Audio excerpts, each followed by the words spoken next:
Well, Election Day has come and gone, and although we have mentioned some ballots across the country are in fact still being counted. In many cases, though, candidates have called to concede races, acknowledging their opponent has won. Fox 43's Logan Perone verifies whether a candidate needs to concede for an election to be considered over.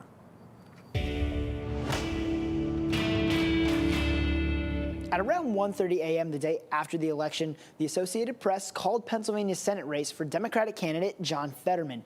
Later that morning, Republican candidate Mehmet Oz called Fetterman to concede the race. However, in Pennsylvania's governor's race called for Democratic candidate Josh Shapiro, his Republican rival Doug Mastriano did not make the same acknowledgement. So let's verify.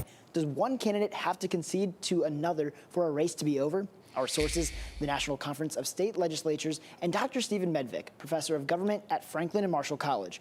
According to the National Conference of State Legislatures, a race is over when, quote, election administrators complete their post-election activities and the election results are verified. It's the certification process that all of the local county election boards go through, and then once they've done that, it's the election can be declared official. It's certified at that point. Even after races are called, there are state and local deadlines to submit petitions for recounts and recanvassing. So those go through a normal process of, they make a challenge, it goes to a court, the court decides whether some violation has taken place or not.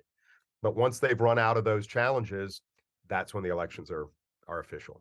Such was the case in 2000 when Al Gore's concession speech came 5 weeks after the election and the Supreme Court stopped a recount of Florida's presidential election following challenges from the Gore campaign. So no, one candidate does not have to concede to another for a race to be over.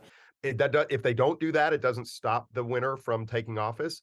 It's just that it's kind of a nice courtesy that says, we played fair, they won, I concede. State Senator Mastriano is not the only candidate not to concede a race, and it's becoming increasingly more common. In 2018, Stacey Abrams did not concede Georgia's governor's race. And more recently in 2020, then President Donald Trump did not concede to President-elect Joe Biden, becoming the first U.S. president to skimp out on the tradition. With your Verify, I'm Logan Perone.